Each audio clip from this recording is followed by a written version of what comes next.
As you can see, I've done a little bit of homework since the last session.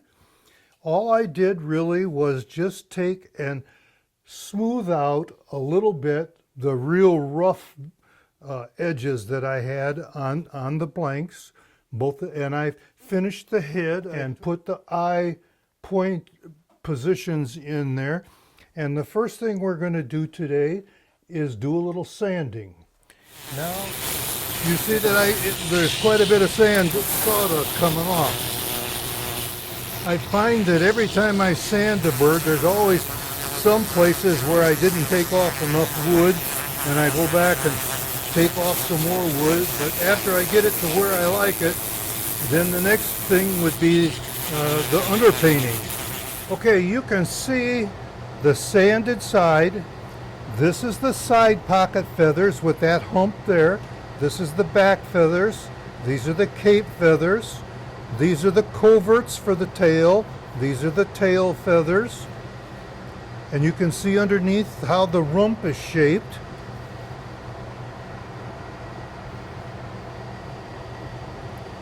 And about how thick I leave the feathers for a working decoy. And you can see I've got a crack here. I've got some wormholes here. I've got a knot here. And they all have little imperfections in it. So we just take some wood filler and shove it in there and let it dry. And then go back and lightly sand over that spot. And it's good for painting. The head is smaller. You don't want to go too fast. If your handpiece is adjustable to speed, I like around 14,000 RPM on it, even though the handpiece will go up to 35. If you go too fast, it destroys the cylinder and it doesn't do a good job of sanding. You can see my little marks on the top of the bill that I used with those templates from the cards that we made, and that's still there, but they'll disappear with the sanding in a few seconds. Now, this is the side that I've just done. Now the next thing I want to do is I want to set the eyes. I've drawn a circle on here approximately the size of the eye. Okay, I've put a little cylindrical diamond bit in my power hand thing. Now, with the eye, they do not go in perpendicular to the head like this. They slightly go down and they slightly go forward, and you want to go just deep enough to where the outer edge of the glass eye is just a little bit out from here. This channel has to be clear so that from the pupil of that eye, it can see the tip of its bill like this. Because after you've done a few of these, it becomes very instinctive and quite easy. The first few, it's kind of intimidating. So don't feel bad if you're a little nervous or whatever, but you can't really screw it up too much. If you make the hole too big, you just use a little more filler. I'm keeping this down and forward, so I'm going to take one of these eyes and slip it in there, and you see there, it goes right in. There's your eye in the center. Now we're going, it's actually, I carved the hole a little too deep, and so I'm going to put a little filler behind it. And I take a little bit like this and I'll put it in there, and I'll put it for the bottom. That ought to be about the right amount. And then I'll try to slip that eye right in on top of it, position it to the right angle. And then I'm going to fill just around the outside edge a little bit to hold it in. And when this dries, I'll cut that filler, the excess filler, away with a little X-Acto knife or some sharp pointed knife. to make the eyelid and make it look right. The one thing you have to be really careful of is when the plastic wood is all dry, the filler, and you start cleaning it up and stuff like that, if you use your power tool with a real small sharp point to try to get around there and shape it, which I do, you have to be very careful, because if that diamond rotating in that handpiece even grazes the glass, it's going to cut it and leave scratches all over the glass. And this is what it looks like after I get the filler completely put in. I'm going to go ahead and do the other side now. Again, instead of perpendicular, I come forward and I go down. So it's at that angle that I want to be. One thing you want to make sure of is when you mark those eyes, I go to my study bill and I take a dimension from the tip of the bill to the center of the eye, and then I duplicate it and make a spot here. Then I go from the top of the head on the pattern down to the center of the eye, and I make the other thing. And you want to make sure that both eyes are the same height and the same depth back. You don't want one higher than the other, and you don't want one further back than the other. So it's very important to spot those eyes exactly where they belong.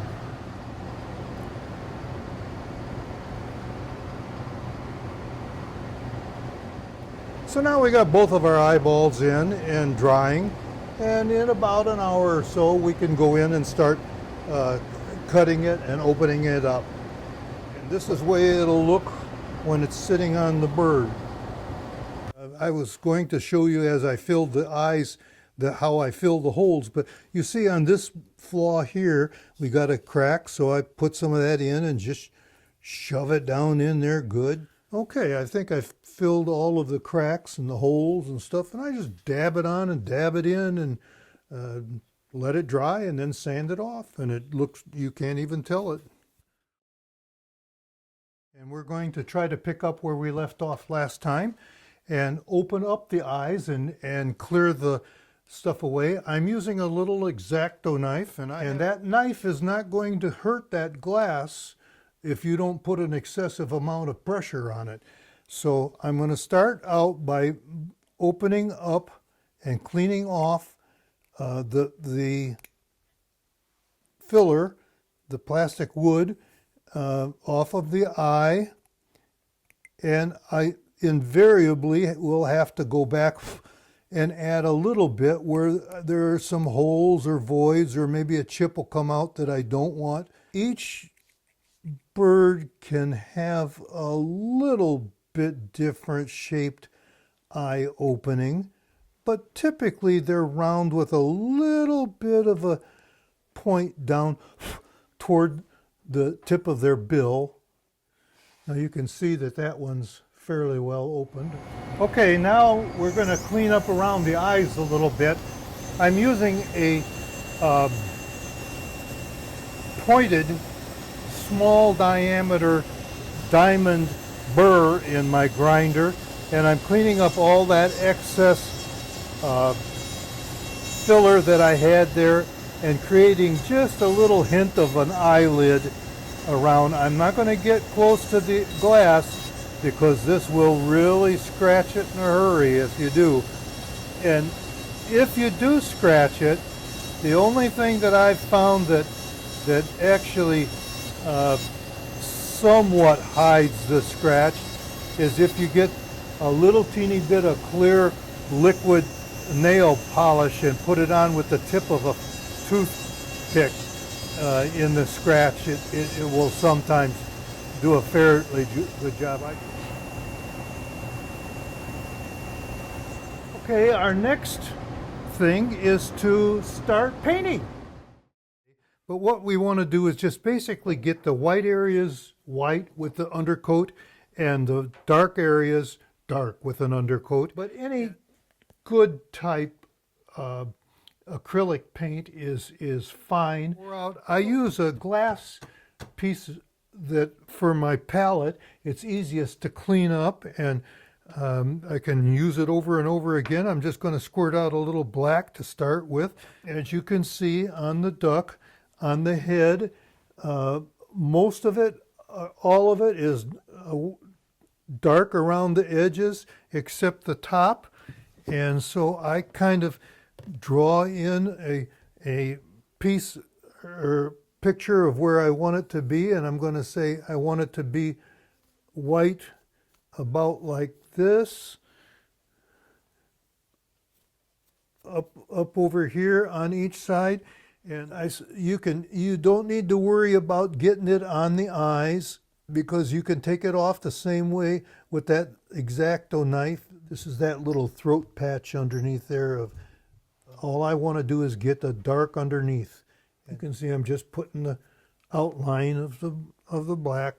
I don't know if I've mentioned it or not. The nickname of the bufflehead is Butterball. They're cute little round. They're short. They're puffy. They're a diver duck, so you usually find them on pretty good sized bodies of water. Turn my pattern over here so I can make sure I get it about right.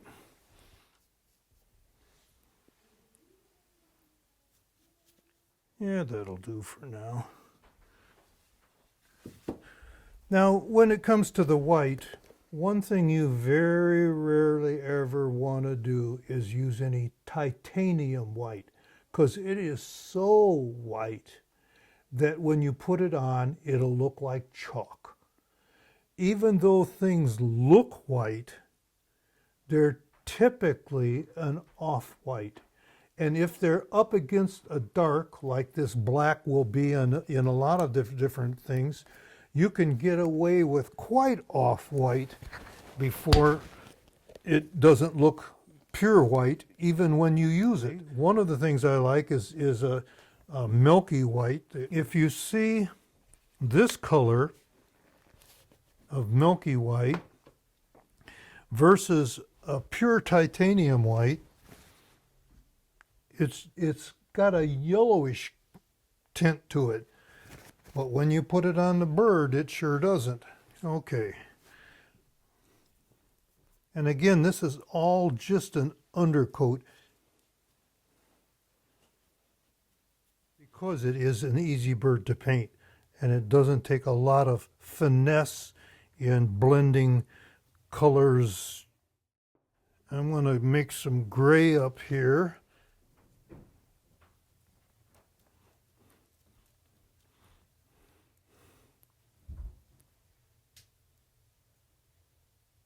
Okay, well, I got that shade of gray out. I think I'll use a little of it on the bill. Our finer detailing paint will come in a later session.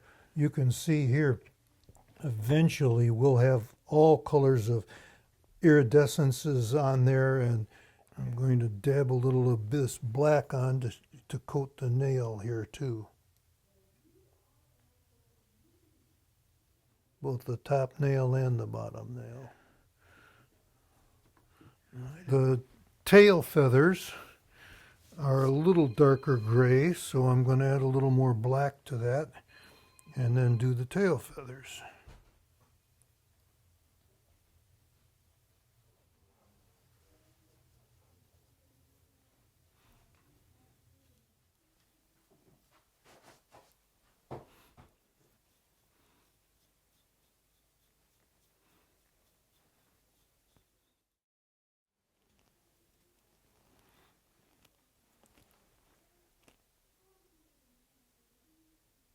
Now you saw how yellow that paint looked, the white, how yellowish it did compared to that piece of toweling that I held it against.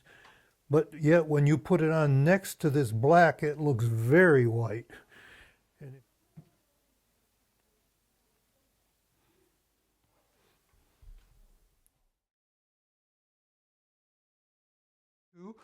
I went through and gave this a second coat of paint on the white. First thing we want to do is attach our head to the body. Take my trusty glue gun, put a big dab of glue right here on the little base that I got hollowed out, that, believe me, it does not come off. In painting the Drake bufflehead, you really only need two colors of paint other than the iridescent colors. I've got all the iridescent colors set out here. You do not want to use straight titanium white. It is too white, and you can use it for highlighting, but you don't use it for the base color. What we end up hoping that our decoy is going to come out looking like is something like this. And you can see we've got feathers that are detailed. We've got feathers that are detailed up here. We've got the iridescences and feathers that are detailed in here, and feathers painted out for the wings and the tails. And one thing we want to remember when you're carving a duck or any bird is that the feathers start at the bill and they go back in the direction of the body. Your feathers are going to point like this and make an S curve here and then come back like this and come all the way around to the rump. On a good pattern, you can see that he's got lines that come like this, and then they come like this, and they go back like this, around just onto the base. The side pocket of the feathers are these from this black edged ones here that I'm covering up with my two fingers. And the bird has the ability to open those and fold up his wing and stick them down behind those feathers and then close it back on top of those feathers so that he keeps his wing waterproof. And so you have to understand that those are going this way and these up here are the wing feathers and they're going that way. When we start up at the side of the side pocket, I'm going to make this the side of the side pocket right here. And up here we have about 3 feathers in diameter, the width of them, before we get down here. So we go like this, 1, 2, 3. And then we'll go back, and as we go back down this top edge of the side pocket, they get a little larger as we go. And we put some out of lines. We don't put them in just all in the same line because it looks too rhythmic that way. Okay. On the breast feathers, obviously the first ones come straight down like this. Then they start going around like this.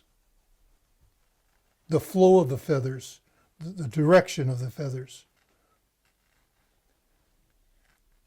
And they're smaller, so we start out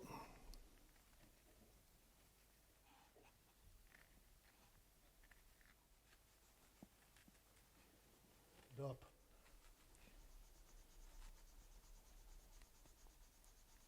Here, but I like to take clean water and make a little puddle to thin my paints.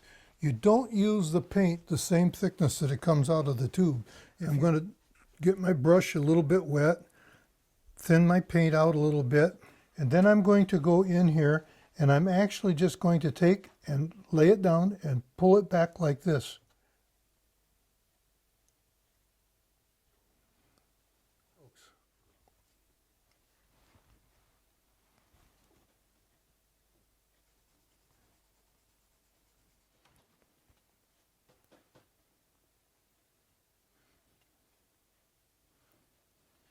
What I'm doing is painting the second of 2 colors on each of these side pocket feathers. If you leave it all one color, it looks like a piece of chalk. If you put just 2 colors, it looks quite gross. But when you put the third color on, I just want something that from 15, 20 feet away looks nice, you know. Okay, now you can see where their individual feathers starting. So now I'm going to take the titanium white, and that's what I'm going to do now, is some highlighting on this side. And I want very little paint on the brush. All I'm going to do is put a little bunch of flecks in there.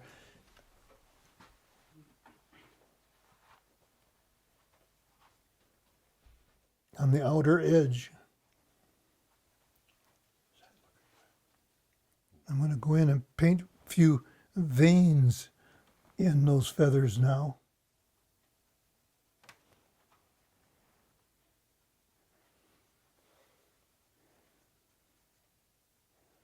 That little bit of detail there really breaks up.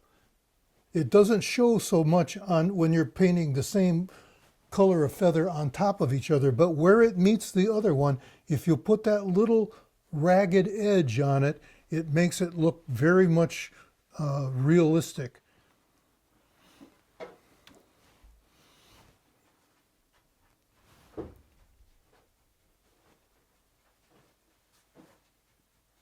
Now you can see the layout of the side pocket feathers. Okay, I'm going to do the same thing on the upper portion of the head now.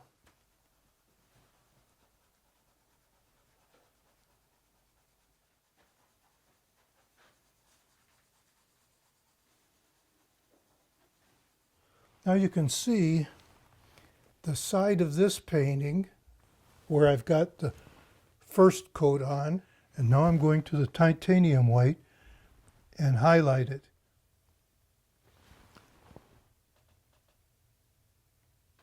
The milky white arc was pretty solid. This titanium, I'm just putting a bunch of little teeny hash marks, not making it solid at all, leaving as much of the yellow show through as I do the white, hopefully. You want those different colors to make it look realistic. Now you can see the difference between the side that I've painted and the side that isn't painted. We do the same thing for the dark feathers, only you have to be careful there. When you put something against something that's really dark, like that black feathers that we've painted on the undercoat, whatever color you put on them is going to seem a lot lighter than what the color looks like on the palette. So you don't want it a big contrasting difference. But I'm going to first draw the feathers. The first feather that I draw is the outside of the primary feathers. This is where the tip of that one should be. So it should be like this, and then like this, because the other wing comes from here up to here. The feathers in this area, outlined by this little triangle, are called the cape feathers, and they go back like this. And these feathers, the back feathers,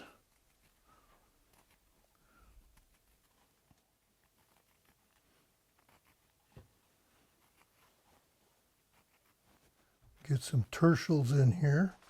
You'll see what I was just doing was trying to lay out the wing feathers here, the cape feathers here, and the back feathers here with some tertials in here.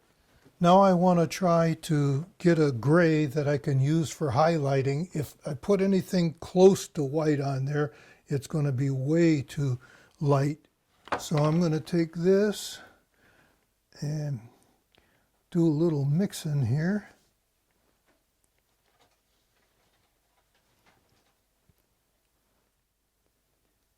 Now I know that shows still pretty dark gray, but that's just about where we want it. We don't want it much more than that. Get most of my paint off my brush. And I'm going to go right down here and just a series of dots on those lines to highlight the edge of that feather.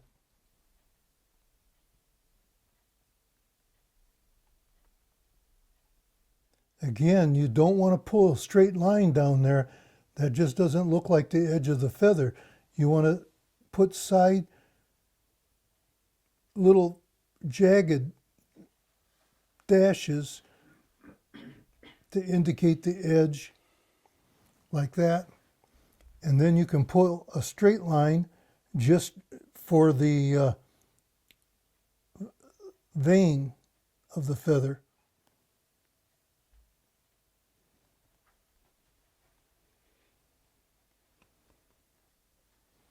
One thing you always need to remember too is that when your paints dry, if you're using acrylic paints, they always dry a little darker than they are when they're wet. So if you've got a perfect match when they're wet, they're going to be drier or darker than you really are desiring when they dry. That gives you an idea of where the feathers are supposed to be for the tail feathers. And we do the same thing with the rest of the feathers that I've marked out. These back feathers usually don't have a lot of veins showing. They're too small. And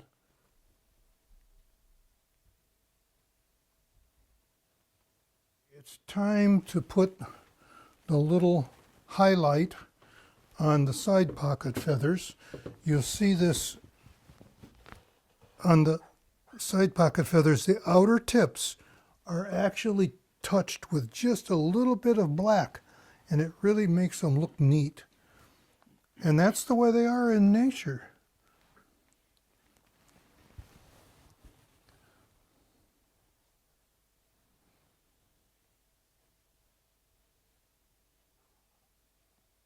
As you go forward, each one has a shorter distance of that highlighting to where when you get about the fifth feather up, it just isn't there at all.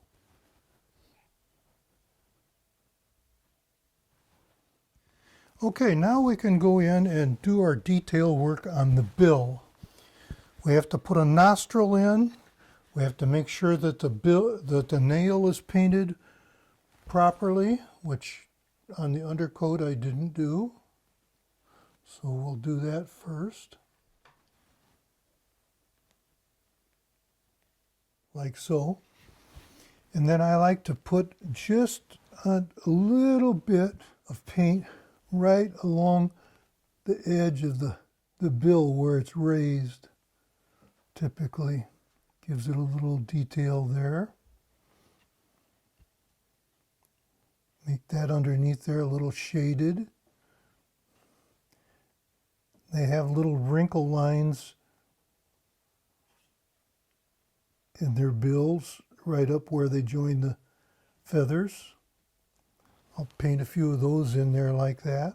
Okay, looks like I spilled some paint over here on where it shouldn't be. You can always go through and touch up your errors and clean them up a little bit after you get it done. And there always are some, at least for me. I think that should about wrap up this session.